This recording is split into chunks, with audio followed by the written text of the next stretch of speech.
Imaginez pouvoir affronter n'importe quel défi avec sérénité. Imaginez être capable de reprogrammer votre cerveau pour qu'il accueille les difficultés comme des opportunités plutôt que des menaces. Ce que je vais vous présenter aujourd'hui a transformé la vie de milliers de personnes. Des PDG aux athlètes olympiques, en passant par d'anciens soldats souffrant de stress post-traumatique. Cette méthode a permis à des gens ordinaires de développer une force mentale extraordinaire. Et voici ce qui va vous surprendre. La solution ne date pas d'hier. Elle n'a pas été développée par des neuroscientifiques dans un laboratoire high-tech. Cette sagesse existe depuis plus de 2 millénaires. Ce que je vais partager avec vous est utilisé en secret par l'élite mondiale, mais très peu enseigné dans notre société moderne. À la fin de cette vidéo, vous découvrirez comment forcer votre cerveau à embrasser les difficultés et à en tirer une force inébranlable grâce aux principes millénaires du stoïcisme. Si cette vidéo vous aide, assurez-vous de vous abonner à la chaîne et d'activer les notifications. Partagez également avec une personne qui pourrait en bénéficier et permettre à notre chaîne, qui est encore nouvelle, de se développer en touchant plus de personnes.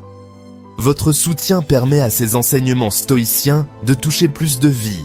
Marc Aurèle, empereur romain et philosophe stoïcien, écrivait dans ses pensées « L'obstacle devient le chemin ». Cette phrase condensée contient l'essence de ce que nous explorons aujourd'hui. Pour comprendre sa profondeur, citons le texte original. Notre vie est ce qu'en font nos pensées.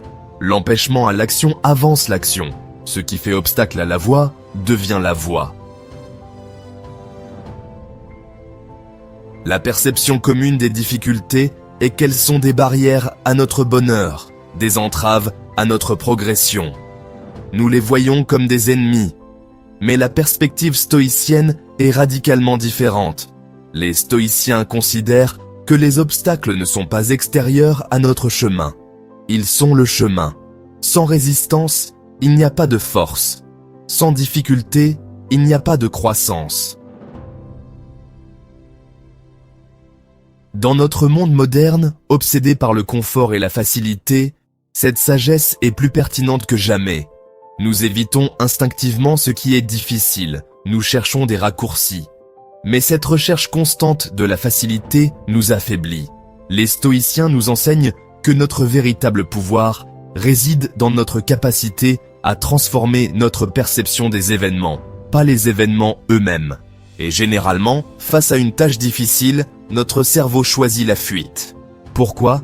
Parce que notre cerveau est programmé pour économiser l'énergie et éviter l'inconfort. Il préfère le chemin connu et facile. Mais voici comment le principe stoïcien transforme cette réaction. En changeant notre perception, nous pouvons littéralement reprogrammer notre réponse cérébrale face à la difficulté. Pensez-y, quand avez-vous ressenti la plus grande fierté dans votre vie ? N'était-ce pas après avoir surmonté un défi que vous pensiez impossible ? Avez-vous déjà remarqué comment vous évitez certaines tâches difficiles, même lorsque vous savez qu'elles sont cruciales pour votre développement ? Comment reportez-vous constamment ce qui demande un effort mental intense ? L'obstacle principal à l'application du principe stoïcien est notre addiction au confort immédiat. Nous sommes devenus esclaves de la dopamine facile, celle des réseaux sociaux, du divertissement passif, de la consommation immédiate. Le stoïcisme propose une approche radicalement différente. Voir la difficulté comme une opportunité de s'entraîner, comme un athlète voit dans la résistance une chance de renforcer ses muscles. Ce principe de transformation de notre perception des difficultés s'inscrit dans le cadre plus large de la philosophie stoïcienne. Il touche aux 4 vertus cardinales. 1. La sagesse, Sophia. Reconnaître ce qui dépend de nous et ce qui n'en dépend pas. 1. Le courage, Andreia. La force d'affronter les difficultés avec détermination. La justice, dit Caio Sune, agir avec équité envers soi-même et les autres. 1. La tempérance, ou sophrosine, c'est modérer nos désirs de confort et de facilité. Contrairement à certaines approches contemporaines du développement personnel, qui promettent des résultats sans effort, le stoïcisme affirme que c'est précisément dans l'effort conscient que nous trouvons notre liberté. Si nous comparons avec d'autres approches philosophiques, nous voyons que l'épicurisme, par exemple, cherche à maximiser le plaisir et minimiser la douleur. Le bouddhisme vise à transcender la souffrance par le détachement. Le stoïcisme, lui, nous invite à embrasser la difficulté comme un entraînement pour l'âme. Cette approche mène à l'ataraxie, cette tranquillité intérieure inébranlable que recherchaient les stoïciens. Une paix qui ne dépend pas des circonstances extérieures, mais de notre capacité à voir correctement les choses. Sénèque disait « Ce n'est pas parce que les choses sont difficiles que nous n'osons pas, c'est parce que nous n'osons pas qu'elles sont difficiles. » Cette inversion de perspective est la clé de notre transformation. Passons maintenant aux applications concrètes. Comment forcer votre cerveau à embrasser les difficultés? Voici 4 pratiques stoïciennes essentielles. La préparation aux difficultés, ou praemeditatio malorum. Chaque matin, prenez 5 minutes pour visualiser les défis de la journée. Imaginez les obstacles que vous pourriez rencontrer. Puis, au lieu de les craindre, dites-vous « Voici mon terrain d'entraînement aujourd'hui », Épictète conseillait. Quand tu t'apprêtes à faire quelque chose, rappelle-toi quelle est la nature de ton acte. Si tu vas te baigner, représente-toi ce qui se passe au bain. Ceux qui vous éclaboussent, ceux qui vous bousculent, ceux qui vous insultent, ceux qui vous volent. Cette pratique de visualisation préventive diminue l'effet de surprise et vous prépare mentalement à transformer les obstacles en opportunités. L'inversion des jugements de valeur. Lorsque vous faites face à une tâche difficile, notez vos jugements automatiques. C'est trop dur, je n'y arriverai pas, c'est injuste. Puis inversez consciemment ces jugements. C'est difficile, donc c'est une occasion de me renforcer.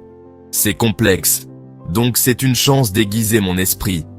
C'est inconfortable, donc c'est un entraînement pour ma volonté. Marc Aurèle pratiquait cet exercice constamment.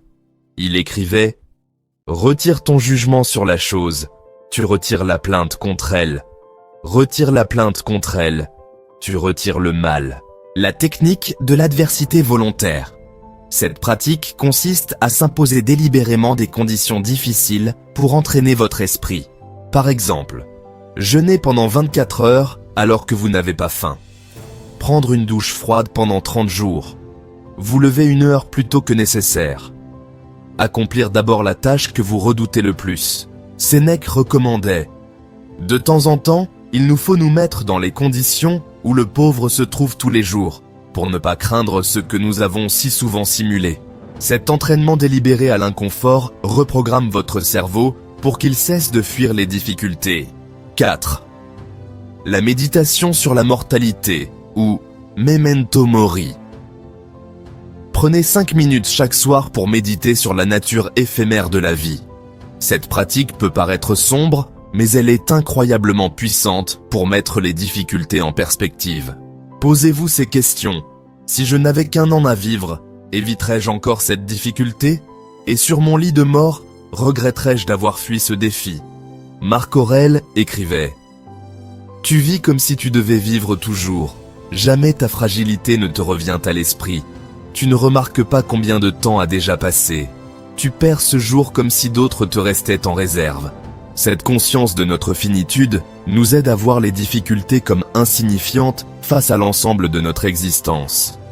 Elle nous pousse à l'action malgré la peur. Pour intégrer ces pratiques dans votre quotidien, commencez par une seule technique.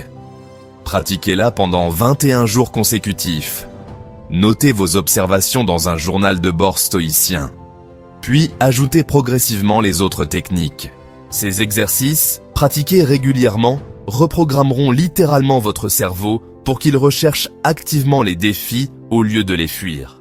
Nous avons exploré comment forcer notre cerveau à faire des choses difficiles en utilisant les principes millénaires du stoïcisme.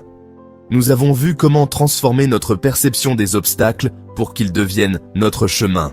En pratiquant ces techniques stoïciennes, vous développerez une résilience inébranlable face aux difficultés, une capacité à transformer les obstacles en opportunités une tranquillité intérieure indépendante des circonstances extérieures et une force mentale qui vous distinguera dans tous les domaines de votre vie. Je vous invite à expérimenter ces principes pendant une semaine. Commencez par la technique de l'inversion des jugements de valeur. Chaque fois que vous faites face à une difficulté, transformez consciemment votre perception. Comme l'enseignait Épictète, les difficultés révèlent l'homme à lui-même.